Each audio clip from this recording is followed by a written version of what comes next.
All right, next one coming to us from Somerset over in Gunnison County, a ways off, but Mr. Chris Caskey from Delta Brick and Climate Company is going to tell us about how his project right here is going to solve two problems. Please welcome Chris.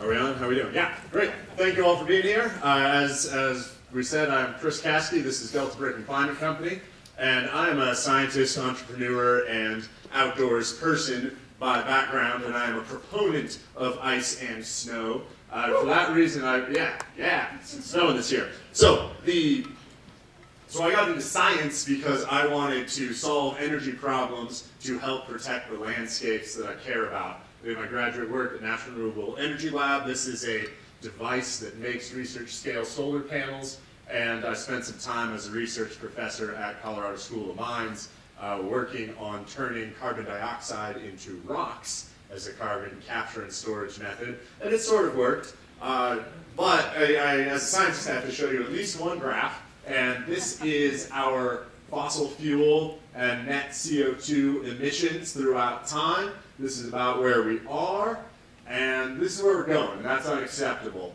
What we need to do is bend those curves down to be more around total warming less than 2 degrees Celsius. And my colleagues in academia will spend a lot of time on each of those little noodles on that graph, but each one represents a different series of policy choices and technology development pathways that will get us there. Well, what's important for tonight is just the difference between the red line and the blue line. So we're going to make that up in a number of ways. One is with efficiency, and since I refuse to ride my bike here tonight, we also need renewable energy. And that's not going to get us all the way there. We actually need to have an enormous amount of a relatively new industry, which is greenhouse gas management. And greenhouse gas management is everything from that CO2 capture and storage that you saw earlier to dealing with short-lived and more potent climate pollutants such as methane, which I'll be talking about in a minute. Now, climate change is bringing a big challenge to our agriculture, and we're going to see more precipitation falling as rain instead of snow. The snow that does fall is melting earlier. The irrigation season is longer and hotter, so our plants need more water.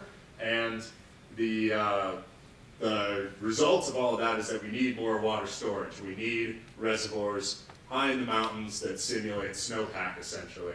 And the solution that ties this stuff together is ceramics, and I'll show you how that works. So in Gunnison County, we have a couple of reservoirs, Blue Mesa being the largest, but in the north end of the county, we have Paonia Reservoir. Paonia Reservoir was formed by a dam built on Muddy Creek, and it is therefore filling up with mud.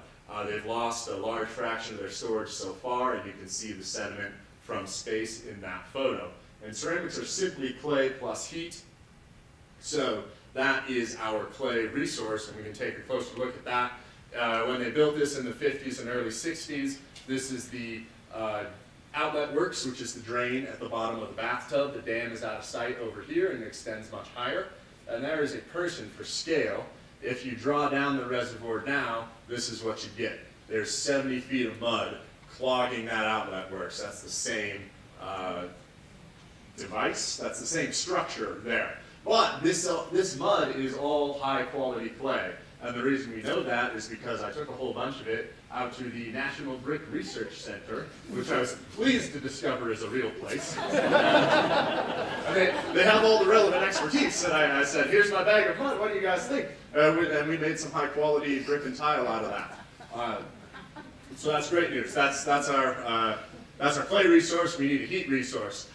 There's a heat resource just downstream. So the coal mines in Delta and Gunnison County are the coal seams are saturated with natural gas. The grid of dots you see in the satellite photo is a series of wells that the miners drilled from the surface prior to mining the seam out. And that's totally reasonable for miner safety. You don't want underground explosions, but they vented an enormous amount of natural gas. It's mostly methane, strong greenhouse gas, big wasted resource. If we just burned that methane, it would be better for the atmosphere, and we would have a whole bunch of heat. So this is really a leadership opportunity for Western Colorado. We've been leaders in agriculture and in energy, and we have the opportunity to do the same for irrigation resilience. So Paonia Reservoir is not the only reservoir that is filling up with mud. The size of each of these dots, each one represents a reservoir with a % storage loss, and it's severe in the western United States. Not all of this is high quality clay, but coal mine methane is also a big problem in the United States. There's gassy coal all over the west, and it's quite prevalent in Appalachia as well. Not all of that's going to line up well with the clay body, but if we start thinking outside the box, it is our leadership opportunity. So products we can make, pavers, tiles, greenhouse gas offsets are a market mechanism to incentivize behavior that's good for the atmosphere. We can make exterior cladding for commercial buildings, of course brick and artistic elements. As I've been talking to potential customers, builders and architects, they're most interested in the pavers and tiles, and the offsets go to a separate set of customers. So our progress to date is really working with stakeholders. There's a large number of stakeholders for this project. Paonia Reservoir is in Paonia State Park. We're talking to them about operations. They're supportive so far. We have a letter of support from the Bureau of Reclamation, federal agency that owns the reservoir. There it is. And we also have a letter of support from the private company that operates the dam. Over on the heat side of the operations, we have a letter of support from Oxbow Mining, so they are a closed mine that's undergoing reclamation, but they have warehouses available where we can put a pilot plant. And we're going to power that pilot facility with an existing gas collector represented by a third party. And this photograph here is a coal mine methane destruction device, which is simply a 40-foot tall barbecue grill. So we'll tap into this pipe and take it to a kiln. The next step for us are designing the pilot plant. That's mostly done. The picture you see can make about 1,000 bricks a day, or pavers preferably. We're working on permits both on the operation side of the mine site and in the reservoir. And in fact, digging a hole in reservoir mud creates a mine, so we'll get another mining permit for that. And I've been applying for grant funding, and we're just about at the point where we can do a private round once we have all of our permits in place. So, to summarize, this is really an opportunity for us as Coloradans to lead in irrigation resilience and greenhouse gas management.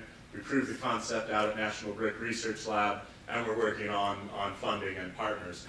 Special thanks to Gunnison County, Delta County, and State of Colorado Division of Local Affairs for the initial funding to get the project to where it is now. And thank you all for your time. Yeah. Put your hands together for Chris. Chris, come on over into the comfy chair, would you? And we got a brick right here on stage. Don't worry about it. There it is. It has very brick-like characteristics. It's very funny that you brought up the National Brick Research Center, because I actually emceed one of their holiday parties, Really? and those guys throw down. I'm kidding, they don't. Nerds. Questions from you guys? Nice job, Chris. Great idea. I think it's awesome. I've seen that reservoir currently this year. It doesn't look so good as far as water levels go. How long, I know that it's 70 feet full, or packed with clay, we'll say. How long would it take you to work through all that clay? It would take a long time. So, yeah, so there's about 5 billion bricks worth. A big brick factory is about 70 million bricks a year. I don't believe I can sell that much. Top end, 10 or 15 million, just given the market and population centers around here. So also Muddy Creek delivers enough for about 50 million more bricks every year. So the long-term solution, we need to have sediment getting past the dam downstream. The ecosystem is actually sediment starved, so that would be good to get it more in its natural state. Though there's a lot of stakeholders who care about that as well. And then we'll slowly claw into the 5 billion that's available. And then a follow-up on that is, have you had I know you've had a lot of letters of support, but has anyone been like, oh, I don't think we want to get into a brick-making factory around here? So any opposition? I have not had opposition, and I credit that to the generalities in which I'm still speaking. I think as soon as I say we're sending this much sediment downstream at this time, or my factory is going to be next to your farm, is when, yeah. So did they fire the guy that decided to build a dam below Muddy Creek? No, so Is that an economic question? I don't know. in the 50s and 60s, when we did this sort of thing, we made a huge number of dams all in 2 decades. And the idea was this will fill up in 50 years, that'll fill up in 100 years, and we'll just build another one, either upstream or downstream. And as a society, we've shifted away from that sort of thinking, where on-stream reservoirs are really no longer acceptable. So you're talking to the Bureau of Reclamation, they're like, yeah, the guys who designed this, they said someone else will deal with it, and that someone else is you and me. So here we go. Anybody else giggling at all the times we get to say dam up here? It's like being naughty with not really being naughty. Dam operator, dam failure, dam problems. This past summer, I was able to work in the towns of Nucla and Natarita, and they had some mines shut down out there, and that's really hurt their economy. I was wondering if there's something special about the Oxbow mine, or is there is this able to be spread across other mines throughout the state that are being closed? So we need to think outside of the box in each of those communities, and I do not believe the coal there is very gassy in in the end towns. So we have gassy coal here because the West Elk Mountains are volcanic, and they pushed up through the coal seam and vaporized a bunch of it, and then that stayed underground. Yeah. So it is scalable, but it's very situation specific. Okay, so I think it's a great idea, and I love it. I'm curious about your customers. How are you to generate revenue? What does that scalability look like? Yeah.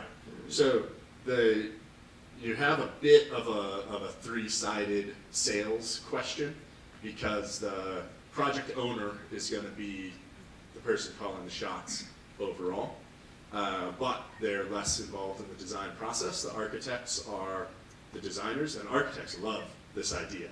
They love the story. They love, I've told them I can give them some flexibility in size and shape so they can be artists. And then you go talk to the builders, and they say, well, architects love a lot of things, but we have to stay in a budget. So, so being a similar price to comparables is necessary, and having a transportation advantage will help us in the high-end ski and recreation markets, but be hard-pressed to compete in Denver on just a standard brick. I really like the fact that you're tackling such complexity, and I think that complexity is that leadership piece that you keep talking about, right? Like, how do we do that? And how do we do something like a carbon credit, where we have a sediment credit, and companies could be incentivized to take the sediment in and use it in their facility where they would not otherwise? That's a great idea. I shouldn't have told you that. I should have sold you that. Well, it's too late to get it on tomorrow's ballot, but the state of Colorado actually has a lot of funding for water projects through Colorado Water Conservation Board. So I would love to see a market-based mechanism where it's incentivizing a bunch of people to come up with a bunch of different ideas. But at least for now, that's a fruitful grant avenue for me to subsidize some of those costs. Cool, that's great. Other questions from you guys? Anything else, Bernie? What do you need to make this happen? The question was, what do you need to make it happen? Yeah, so total pilot plant plus a year worth of runway for myself and 2 other team members would be just under $1 million. You're doing grant funding right now, and you're getting ready. So you're doing grant funding right now and getting ready for a seed round. Yeah. Yeah, I think we'll be seed ready when I have all the permits. There's still about 4 government agencies who can say no and it would all go away. They've indicated that they'll say yes, but until we have those yeses, it's pretty high risk. Yeah, and we're seeing that again with Kelly's project, of this complexity of how do we get these federal partners, state partners, all thinking in the same way to solve what is a dynamic problem that seems to be coming to a head with these BOR guys knowing that they would all be retired at this point and gone Yeah. when these dams started filling in. I got to say it again. But yeah, that's really interesting to see that happening. So I appreciate you kind of beating on those doors and maybe, what we could be doing maybe as a community or local governments or even regional governments trying to find a way to force some of these federal folks to think, away from their desk in some other regional office about the issues that are really happening in backyards here. Yeah. Especially the water storage element of this is fantastic. So Water Cool. storage, we need it. water storage, good. All right. Thank you so much, Chris. Really love the Thank show. you. Yeah.